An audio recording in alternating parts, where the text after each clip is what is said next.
के सामने अपनी जेब से 500-500 रुपए के कड़कड़ाते नोट निकालता ये कोई मामूली शख्स नहीं है, बल्कि जीवन संजीवनी यानी हमारी रगों में दौड़ने वाले खून का सौदागर है।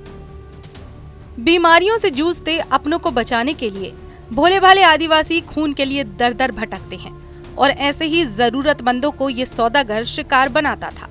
खून के सौदागर ने अपनी दुकान कहीं किसी कोने में नहीं बल्कि खुलेआम जिला अस्पताल में खोल रखी थी। इस पूरे मामले के खुलासे के बाद पुलिस ने आरोपी को गिरफ्तार कर लिया है। दरअसल पीड़ित रमेश डोडियार ने अपनी बीमार नानी को पिछले दिनों रतलाम के मेडिकल कॉलेज में भर्ती कराया था, जिसके बाद डॉक्टरों ने खून की कमी को देखते हुए रमेश को खून की व्यवस्था करने के लिए कहा था।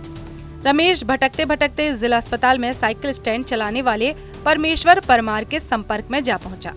परमेश्वर ने रमेश से 2 बोतल खून के लिए 2500 रुपए लिए। परमेश्वर ने तत्काल में रमेश को 1 बोतल खून की व्यवस्था कर दी। अगले दिन डॉक्टरों को दूसरी बोतल के लिए कहा। इसी दौरान रमेश को ब्लड बैंक से निःशुल्क खून मिलने की जानकारी लगी और वो ब्लड बैंक जा पहुंचा, जहां उसने 2500 रुपए में 2 बोतल खून देने की बात बताई। उसकी बात सुनकर ब्लड बैंक के स्टाफ ने रमेश के साथ जाकर पुलिस में मामला दर्ज करवाया। सर हम आए थे हॉस्पिटल के सामने, वो गाड़ी का चेक काटते हैं, तो उनसे मिले। हमने बोला ब्लड बैंक कहाँ पे है, तो उन्होंने बोला वहाँ है। तो उन्होंने बोला क्या चाहिए, हमको ब्लड की ज़रूरत है। उन्होंने बोला हम दिलवा देंगे, 2500 रुपये दे देना, 2 बोतल दिलवा देंगे। तो फिर उन्होंने वो मतलब बोला, उन्होंने भेजा था वहाँ पे। फिर बोला तो 1 बोतल की ज़रूरत थी, तो हम फिर अंदर गए तो साहब ने बोला कि तुम बिना ब्लड डोनेट किए ब्लड लेने आए हो। हमने बोला तो मैम हमसे एक व्यक्ति ने पैसे ले लिए 2500 रुपये, इसलिए हम आए थे। तो फिर मैम ने साहब से संपर्क किया था। उसके बाद हम थाने में आए थे रिपोर्ट लेकर। हमने संबंधित व्यक्ति को पुलिस के हैंडओवर कर दिया है और उसको पे FIR दर्ज करने के लिए बोला हुआ है और हम अपनी तरफ से भी एक FIR करने के लिए आवेदन भेजते हैं। यह बहुत ही गंभीर मामला है और इसको हम किसी भी कीमत पर स्वीकार नहीं करेंगे। कौन था व्यक्ति, कौन ये पैसे ले रहा था? साइकिल स्टैंड का आदमी है जो साइकिल स्टैंड पर खड़ा रहता था। उसका नाम मुझे नहीं मालूम, वो आवेदन में है। उस व्यक्ति ने लिया है, तो वही आदमी ने पैसे लिए और इससे हमारा अस्पताल की और शासन की दोनों की छवि खराब हो रही है। इसलिए हम इस पर सख्त कार्रवाई कराने के सर आरोपी ने भी खून बेचने की बात को कबूल किया है और पीड़ित व्यक्ति से लिए हुए उसके पैसे वापस किए हैं। वहीं पीड़ित की शिकायत के बाद पुलिस ने आरोपी पर 420 के तहत मामला दर्ज कर जांच में लिया है। कौन है परवत सिंह बाटी? क्या करता है? आपने उसको पैसे दिए थे?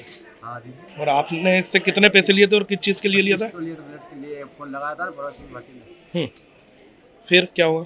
बस दे दिया अभी वापस। परवत सिंह को कैसे जानते हो? आता है ना स्टैंड पे, वो भी बैठता है। अच्छा, आप क्या करते हो? वो इधर बैठता है, स्टैंड बड़ा स्टैंड पे बैठता है। आप क्या करते हो? स्टैंड पे हूँ बाहर। अच्छा, कब से अब ये कर रहे हो ये काम इस तरीके का? करा है तो दादा पहली बार ही करा। अच्छा, आगे ये पैसे और किसको देते थे आप लोग? वो ले जाता परवत सिंह भाटी। वो किसको देते थे? ये मालूम नहीं अपना। आज चूँकि 1 बोतल की और आवश्यकता थी ब्लड की, तो ये आया तो ब्लड बैंक वालों ने बोला कि तुमको कल भी हम 1 बोतल दिए हैं, तुम बार बार क्यों आ रहे हो? तो इसी ने वो बात दोहराई कि मुझसे परमेश्वर ने 2500 रुपये लिए थे ब्लड दिलाने के।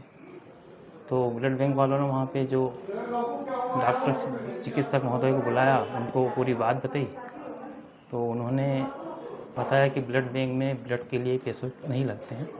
उसके बाद फरियादी थाने पे आया है। फरियादी की रिपोर्ट पर आरोपी परमेश्वर के विरुद्ध अपराध धारा 420 भादवी का पंजीबद्ध किया गया है।